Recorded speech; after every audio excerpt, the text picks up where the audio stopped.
যাদের ১৮ বৎসর পূর্ণ হয়েছে, যারা নতুন ভোটার কার্ডের জন্য আবেদন করতে চান, তাদের জন্য কিন্তু এই ভিডিওটা অবশ্যই দেখতে হবে।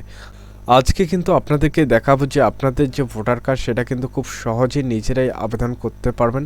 এই ভোটার কার্ড আবেদন করতে গেলে কোন সাইটে আসতে হবে এবং কিভাবে আপনার ভোটার কার্ডটি অ্যাপ্লিকেশন করবেন, কোন কোন ফর্ম ফিল আপ করতে হবে, বিস্তারিত কিন্তু জানকারি পেয়ে যাবেন এই ভিডিওর মাধ্যমে।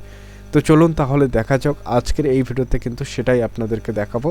তো অবশ্যই কিন্তু এই চ্যানেলটিকে সাবস্ক্রাইব করে দিয়ে পাশে থাকবেন। প্রথমেই প্লে স্টোর থেকে ভোটার হেল্পলাইন যে অ্যাপটি রয়েছে সেটাকে ডাউনলোড করে নেবেন।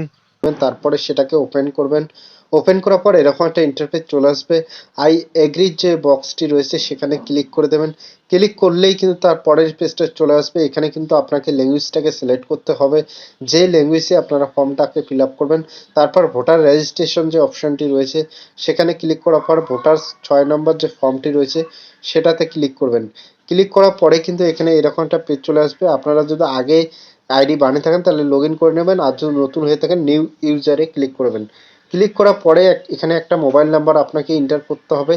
সেই মোবাইল নাম্বারটা অবশ্যই আপনার কাছে রাখবেন। সেখানে একটা ওটিপি চলে আসবে। ওটিপিটি দেওয়া হলে নিচেই দেখতে পারবেন ইমেল আইডির যে বক্সটি রয়েছে, এখানে ইমেল আইডি দেবেন। তারপর পাসওয়ার্ড, কনফার্ম পাসওয়ার্ড দেওয়া হলে এখানে নিচেই দেখতে পারবেন যে সাবমিট অপশনটি রয়েছে, সেখানে ক্লিক করে দেবেন।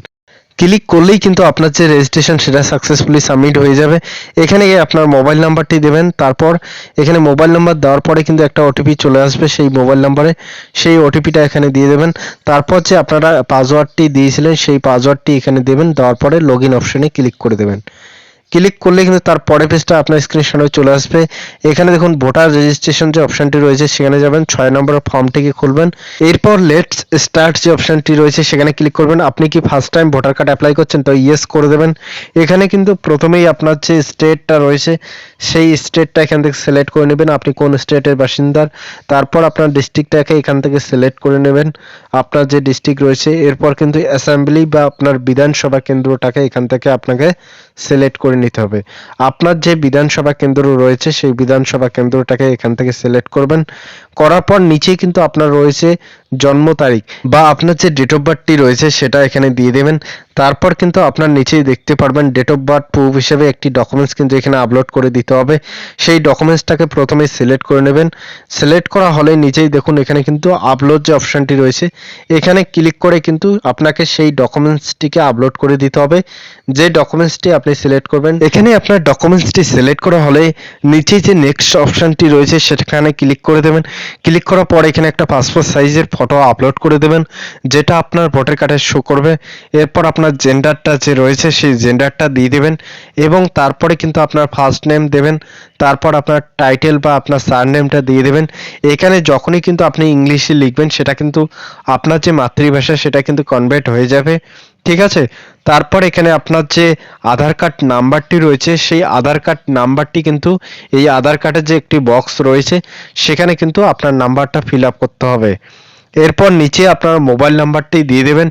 মোবাইল নাম্বারের পরে কিন্তু আপনারা চাইলে কিন্তু আপনার যে রিলেটিভের মোবাইল নাম্বার, এখানে ইমেল আইডি সেগুলো কিন্তু ফিল আপ করতে পারেন। এখানে যদি আপনার কোনো রকম ডিসেবিলিটি থাকে তাহলে কি এখান থেকে সিলেক্ট করে নেবেন, আর না থাকলে নেক্সট করে কিন্তু আপনাকে পরের পেজে এগিয়ে যাবেন। এরপর রিলেটিভের সঙ্গে যে সম্পর্ক রয়েছে সেই সম্পর্কটা এখানে দেবেন, হাজব্যান্ড না বাবা। দেওয়ার পরে কিন্তু সেই রিলেটিভের নামটা এখানে দিয়ে দেবেন। দেওয়া হলে এখানে নাম দেওয়া কমপ্লিট হলে নিচেই দেখতে পারবেন নেক্সট যে অপশানটি রয়েছে সেখানে আপনারা সিম্পলি ক্লিক করবেন। তারপরে এরকম একটা পেজ চলে আসবে।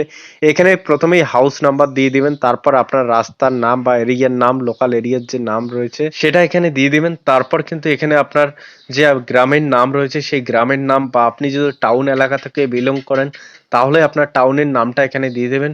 এরপর আপনার যে পোস্ট অফিসের নাম রয়েছে, যে পোস্ট অফিস থেকে আপনারা বিলং করেন, তারপর সেই পোস্ট অফিসের পিনকোড, এখানে তহসিল বা তালুক মণ্ডলের নাম দিয়ে দেবেন এখানে। এরপর কিন্তু আপনাকে একটি ডকুমেন্টস সিলেক্ট করতে হবে, যে ডকুমেন্টসটা আপনারা অ্যাড্রেস প্রুফ হিসাবে এখানে দেবেন। তো অবশ্যই আপনার মন পছন্দ ডকুমেন্টস এখানে সিলেক্ট করবেন। তারপর সেই ডকুমেন্টসটিকে এখানে থেকে আপলোড করে দেবেন। আপলোড করার পরে এখানে সেই রিলেশনের কিন্তু ক্যাটাগরিটা সিলেক্ট করে নেবেন। হাজব্যান্ড ফাদার কি রয়েছে সেটা এখানে সিলেক্ট করবেন। তারপর কিন্তু এখানে ফ্যামিলি মেম্বারের নামটা দিয়ে দেবেন। দেওয়া হলে এখানে একটা ফ্যামিলি মেম্বারে কিন্তু আপনারা ভোটার কার্ড নাম্বারও দিয়ে দেবেন। সবকিছু ডিটেলস ফিল আপ করা হলে নেক্সট অপশনে ক্লিক করবেন। করার পরে কিন্তু এরকম একটা পেজ চলে আসবে। প্রথমেই আপনাকে ডিস্ট্রিক্টটাকে সিলেক্ট করে নিতে হবে, যে ডিস্ট্রিক্টের বাসিন্দা আপনি রয়েছেন। ডিস্ট্রিক্টটা সিলেক্ট করা হলে এখানে গ্রামের নাম বা টাউনের নাম দিয়ে দিবেন। তারপর এখানে আপনি কতদিন ধরে বসবাস সেই ডেটটা এখানে দিয়ে দিবেন। আপনি জন্মগত যদি বসবাস করেন তাহলে জন্ম তারিখ দিলে হবে, না হলে যতদিন ধরে বসবাস করছেন সেই ডেটটা দেবেন। তারপরে নাম, এখানে প্লেসের নাম দেওয়ার পরে ডান অপশনে ক্লিক করে দেবেন। ক্লিক করে দিলেই কিন্তু আপনার যে অ্যাপ্লিকেশন সেটা কিন্তু এরকম হয়ে আসবে। এখানে দেখে নেবেন, কোনো রকম যদি ভুল থাকে সেটা কিন্তু ব্যাকে গিয়ে ঠিক করে নেবেন। না হলে এখানে যে কনফার্ম অপশনটি রয়েছে নিচেই, সেই কনফার্ম অপশনে আপনারা সিম্পলি ক্লিক করে দিলেই কিন্তু আপনার যে অ্যাপ্লিকেশন সেটা কিন্তু আপনারা সাকসেসফুলি সাবমিট হয়ে যাবে। ঠিক আছে, এখানে ডান অপশনে ক্লিক করলে এখানে রেফারেন্স নাম্বার চলে আসবে। এই রেফারেন্স নাম্বার দিয়ে কিন্তু আপনার যে ভোটার কার্ডের স্ট্যাটাস সেটা কিন্তু চেক করতে পারবেন। এই ভিডিওটা দেখে যদি আপনাদের কোনো রকম হেল্প হয়ে থাকে তো অবশ্যই আমার চ্যানেলটিকে সাবস্ক্রাইব করে দিয়ে পাশে থাকবেন। লাইক, কমেন্ট, শেয়ার করবেন এই ভিডিওটাকে, যাতে আপনাদের ফ্যামিলি মেম্বাররাও কিন্তু এই যে জানকারি সেটা কিন্তু পেয়ে যায়। ভিডিওটি দেখার জন্য অসংখ্য ধন্যবাদ সবাইকে। জয় হিন্দ, জয় ভারত।